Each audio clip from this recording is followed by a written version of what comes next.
John. Yes sir. आप जरा इधर आइए। अब जरा इस तरफ, जरा ये हाथ ऊपर कीजिए, थोड़ा और, करेक्ट। हाथ ये इस तरफ, थोड़ी सी टांगे फैलाइए, थोड़ी और फैलाइए ना। Very good, very good, very good. जरा सा और दीवार के साथ।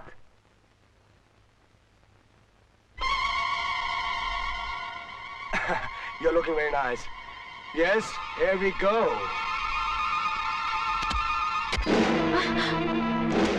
अरे ओए ओए, ये क्या कर रहे हैं? आपने मुझे जकड़ क्यों दिया? इज्जत उतारने के लिए मेरी जान। बगैर हाथ पांव जकड़े तो तुम अपने बदन पर मक्खी भी नहीं बैठने देती। भगवान के लिए मुझे छोड़ दो, प्लीज ऐसा मत करो। तुम्हें भगवान के लिए छोड़ दूं तो मैं क्या खाऊं? प्रसाद? चिल्लाओ।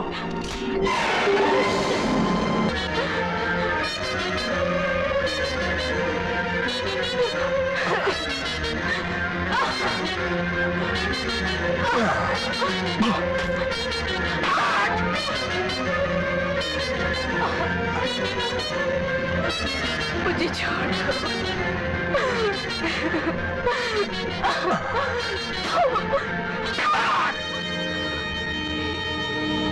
मुझे छोड़ दो।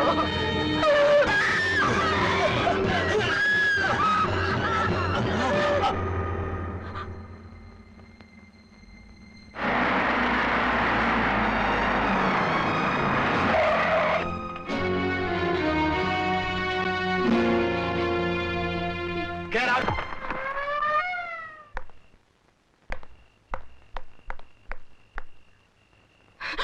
शशि, शशि, क्या हुआ शशि?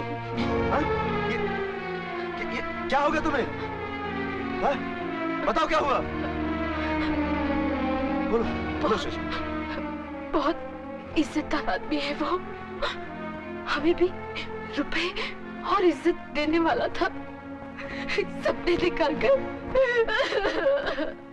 इज्जत लूट ली मेरी।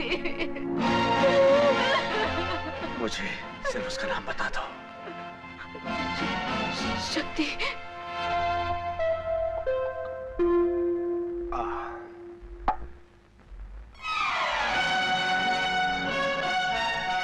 जो पी चुके वही तुम्हारी जिंदगी का आखिरी जाम था शैतान। तूने उस मासूम की जिंदगी बर्बाद की है और मैं तेरी बोटियां काट के गली के कुत्तों को डाल दूंगा।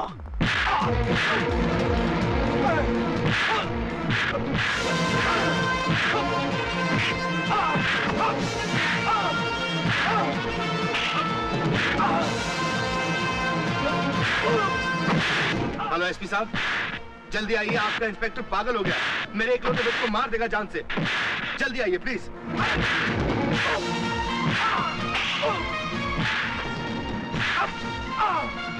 रुक जाओ, मैं कहता हूँ रुक जाओ शेखर।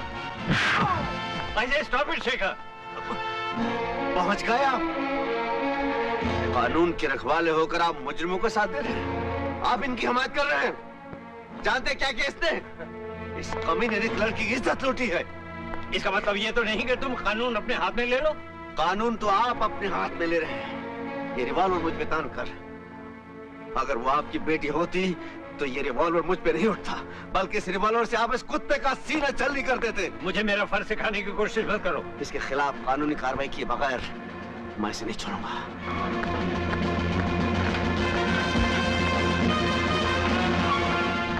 बंद कर साले को। मेरी भलाई तो इसी में थी कि उसके बाद मैं मर जाती, पर दुनिया तो उसके बाद भी कीचड़ उछालने से बाज नहीं आएगी भैया। किस का मुंह बंद करोगे? आज उस जानवर ने तुम्हारी बहन की इज्जत लूटी है, कल दूसरे की लूटेगा, फिर तीसरे की। सब चुपचाप मरती जाएंगी तो ये सिलसिला कभी खत्म नहीं होगा। क्या करूं? मैं इंसाफ चाहती हूँ भैया। मैं चाहती हूँ तुम्हारा कानून उसे ऐसी सजा दे कि कोई दूसरा दरिंदा किसी औरत की ओर आंख उठाकर भी न देख सके। तुम्हें कैसे समझाऊं? घर की इज्जत अगर घर में है तभी महफूज है, अगर वो कोर्ट कचहरी में चली गई तो नीलाम हो जाएगी। किस इज्जत को नीलाम होने से बचाना चाहते हो भैया, जो पहले लुट चुकी है? अगर तुम मुझे इंसाफ नहीं दिलवा सकते तो फाड़ डालो अपने कानून की किताबों को, जला डालो कोर्ट और कचहरियों को, जो बेबस औरतों को न्याय नहीं दिलवा सकती। तुम्हारी बहन औरत होकर लड़ने को तैयार है और तुम मर्द होकर बगैर लड़े हार मान गए। अदालत को सबूत चाहिए। अरे पगली, लड़ने से कौन डरता है? ये तो एक भाई डर रहा है कि उसकी बहन का ढिंढोरा पिट गया तो समाज उसे अपनाएगा नहीं। तुम बहू बनकर किसी घर की चौखट पर कदम नहीं रख पाओगी। जब मैं कुंवारी ही नहीं रही भैया, तो मुझे ब्याता बनने का कोई शौक नहीं और विधवा होने का कोई दुख नहीं। शशि, मैं जिंदा हूं, मेरा घर तुझे अपनाएगा। मेरा छोटा भाई प्रकाश तुझसे शादी करेगा। अजय, ये एक औरत के इंसाफ की लड़ाई है। आज से शशि के दुख दर्द हमारे हैं। तुम सिर्फ एक काम करो, उन हरामजादों को घसीट कर अदालत में ले जाओ, ऐसी कड़ी से कड़ी सजा दिलवाओ कि आइंदा ऐसी घटिया हरकत करते वक्त उनका कलेजा कांप उठे।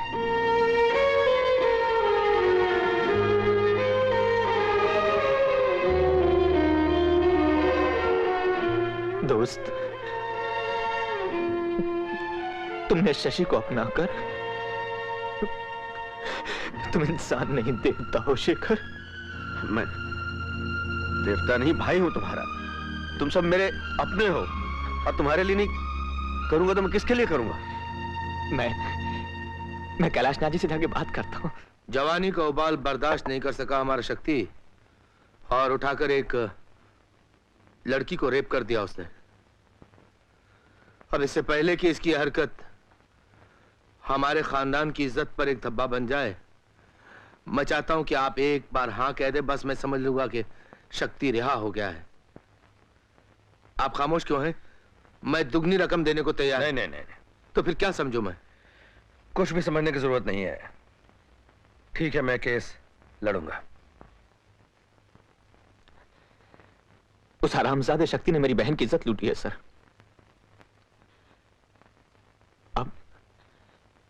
अब मेरी बहन की इज्जत वापस लौट तो नहीं सकती, मगर आप उस कमीने को सजा दिलाकर उसकी जिंदगी को मौत में बदल सकते हैं। मैं तुमसे माफी चाहता हूं मेरे भाई, लेकिन मैं तुम्हारा केस नहीं लड़ सकता। क्यों सर? मैं उससे एडवांस ले चुका हूं। एडवांस लौटाया भी तो जा सकता है सर। ये मेरी मजबूरी है और फिर तुम तो अच्छी तरह जानते हो अजय कि मैं जुबान का कितना पक्का आदमी हूं। इसलिए मेरे प्रिंसिपल के खिलाफ होगा कि मैं एडवांस लेकर पैसे वापस कर दूं और उसका केस न लड़ूं। और ये आपके प्रिंसिपल के खिलाफ नहीं कि आप एक गुनहगार का साथ दे रहे हैं। अजय, तुम तो वकील हो और अच्छी तरह जानते हो कि कानून की निगाहों में आदमी उस वक्त तक बेकसूर है जब तक उसका जुर्म साबित न हो जाए, और फिर वो बेगुनाह है या गुनहगार, इस बात का फैसला तो कोर्ट करेगी। जहां तक मेरा सवाल है, मैं उसी की पैरवी करता हूं जो मेरी कीमत चुकाता है। आप ठीक कहते हैं सर। मैं भूल गया था कि आप एक पेशावर वकील हैं। मुजरिमों को पनाह कानून नहीं, आप जैसे वकील देते हैं। आप जैसे वकीलों ने कानून को कोर्ट से खींचकर चौराहों पर लाकर खड़ा कर दिया है, जहां उसे नंगा करके उसकी बोली बोली जाती है, उसके दाम लगाए जाते हैं और कानून कानून न रहकर पेशावर रंडी बन जाता है। How dare! तुम इस कोयले की दलाली में भी बिल्कुल नए हो अजय। देखता हूं इसकी कालिक से कब तक बचते रहोगे। तुम मुझसे छोटे हो, रुतबे में भी, हैसियत में भी और तजुर्बे में भी। इसलिए मैं तुम्हारी इस बदजुबानी के लिए तुम्हें माफ करता हूं और साथ में एक सलाह भी देता हूं मेरे भाई कि इस बात को यहीं खत्म कर दो। अपनी बहन की शादी किसी अच्छी जगह करवा दो। तुम चाहो तो मैं तुम्हें कंपनसेशन भी दिलवा सकता हूं। जी। वाह, गुनहगारों की दलाली करते करते आप इतना बिक गए कि एक भाई को सलाह दे रहे हैं कि अपनी बहन की दलाली खाए। इन बड़ी बड़ी बातों से उम्मीदें तो जीती जा सकती हैं, कोर्ट में केस नहीं जीता जा सकता। तो फिर इस बात का फैसला अदालत में होगा मिस्टर कैलाशनाथ।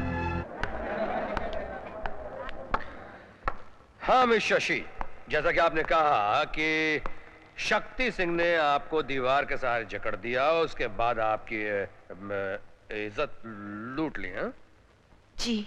आपको अदालत को यह बताना होगा कि उसने आपके साथ सबसे पहले क्या किया। उसने मेरी कमीज फाड़ी। अच्छा, उसके बाद? उसके बाद उसने मेरे बदन के बाकी कपड़ों को खींचकर अलग कर दिया। उसके बाद क्या हुआ मिस शशि? उसके बाद? ऑब्जेक्शन मिलर्ड। सबसे पहले तो एक औरत की बंद कमरे में इज्जत लूटी गई, और अब दूसरी बार भरी अदालत में उसकी इज्जत को उछाला जा रहा है। मुअज़्ज़िज़ वकील कैलाशनाथ एक बदनसीब लड़की से ऐसे सवाल पूछ रहे हैं जिसका जवाब एक बाजारू औरत भी नहीं दे सकती। मिलॉर्ड, मैं अदालत से दरख्वास्त करूंगा कि वो काबिल वकील कैलाशनाथ को ताकीद करे कि वो अपनी काबिलियत का इस्तेमाल तोले माशे के हिसाब में न रखकर केस को सुलझाने में मदद करे, ताकि अदालत को इंसाफ करने में आसानी हो। आपको जो कुछ भी साबित करना है गवाहों के बयान से साबित कीजिए। किस केस पे नई रोशनी डालने के लिए मैं गवाह मिस मोना को पेश कर। 12 बजे तक मिस्टर प्रकाश का इंतजार करने के बाद मैं मिस शशि को ड्रॉप करने के लिए बाहर निकली कि अचानक रास्ते में गाड़ी खराब हो गई। लेकिन सच तो यह है मिलॉर्ड, गाड़ी खराब हुई नहीं थी, बल्कि गाड़ी खराब कर दी गई थी। प्लान के मुताबिक मुझे गाड़ी खराब करनी थी, सो मैंने कर दी। कैसा प्लान? मिस शशि की दिली तमन्ना थी कि वो मिस्टर शक्ति से अकेले में मिले। दोनों का मेल कराने के लिए मैंने गाड़ी खराब कर दी। ये झूठ है, सरासर झूठ है। मुझे उस दिन घर जल्दी जाना था, इसीलिए मैं शक्ति के साथ गई थी। शशि। मैं इस औरत को क्यों कहूंगी कि गाड़ी खराब कर दे? मिलॉर्ड, मेरे मुवक्किल की दिमागी हालत को समझने की कोशिश कीजिए। शक्ति के इस घिनौने प्लान में मोना भी शामिल नजर आती है। अगर शशि को शक्ति से मिलना ही होता तो वो वहां होटल में रुक सकती थी, उसे वहां ही मिल सकती थी। वो मोना साहिबा से गाड़ी को बाहर खराब करने के लिए क्यों कहती? Objection your honour. मैं शशि को यह डर था कि होटल के कमरे में इनका आशिक मिस्टर प्रकाश एन वक्त पर ना पहुंच जाए और इनके मंसूबे में पानी में फिर जाए, इसलिए शक्ति सिंह को फंसाने के लिए होटल से बाहर मिलना ज्यादा बेहतर समझा। उसके बाद क्या हुआ? कुछ देर बाद मिस्टर शक्ति की गाड़ी हमारे करीब आकर रुकी और मिस शशि मुझे अकेला छोड़कर मिस्टर शक्ति के साथ चली गई। योर ऑनर, अगर आप इजाजत दे तो मैं शशि को दोबारा विटनेस बॉक्स में बुलाना चाहूंगा।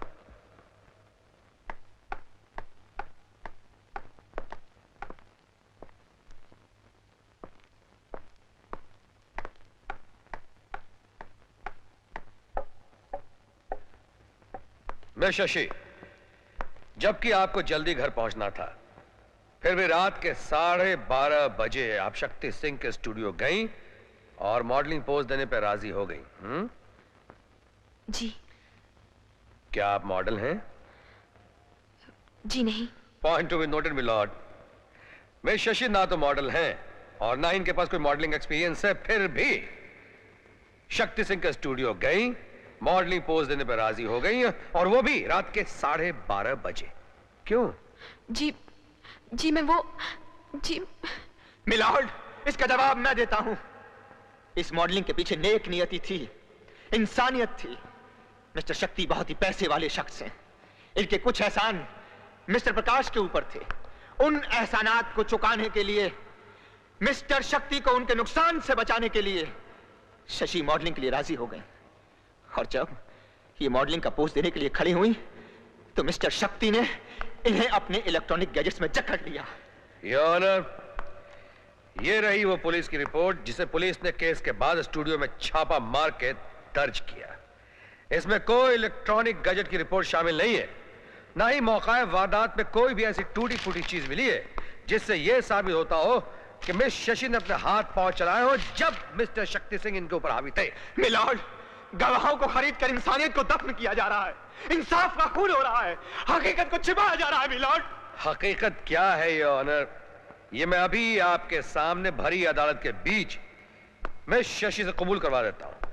हाँ तो मिस शशि, आप मिस्टर प्रकाश से प्यार करती हैं? जी हाँ, कब से? यही कोई 5-6 साल से। तो अब तक आप लोगों ने शादी क्यों नहीं की? मेरा एक सपना था कि हमारा एक सुंदर सा घर हो, नौकर चाकर हो, जिस गरीबी में मैं पलकर बड़ी हुई, हमारे बच्चों को वो दिन कभी देखने ना पड़े। Point to be noted your honour. Miss Shashi की तमन्ना है एक ऐसे आदमी से शादी करने की जिसके पास एक सुंदर सा घर हो, नौकर चाकर हो, धन दौलत हो, जो इन्हें गरीबी की जिंदगी से बाहर ले जा सके। चूंकि मेरे मुवक्किल शक्ति सिंह कई फैक्ट्रीज के मालिक हैं, इसलिए इनके धन पे मिस शशि का मन बहुत पहले से अटका हुआ था। अपना तन समर्पण कर देने के बाद जब शक्ति सिंह ने इन्हें अपनाने से इनकार कर दिया तो बलात्कार का ये केस बनाकर मेरे मासूम मुवक्किल शक्ति सिंह को ब्लैकमेल करने की कोशिश की। That's all, Your Honor. That's all. गवाहों के बयानात, मिस्टर सिन्हा की रिपोर्ट और मिस्टर कैलाशनाथ की जिरह से अदालत इस नतीजे पर पहुंची है कि मिस्टर शक्ति सिंह निर्दोष हैं। इसलिए अदालत उन्हें बाइज्जत बरी करती है।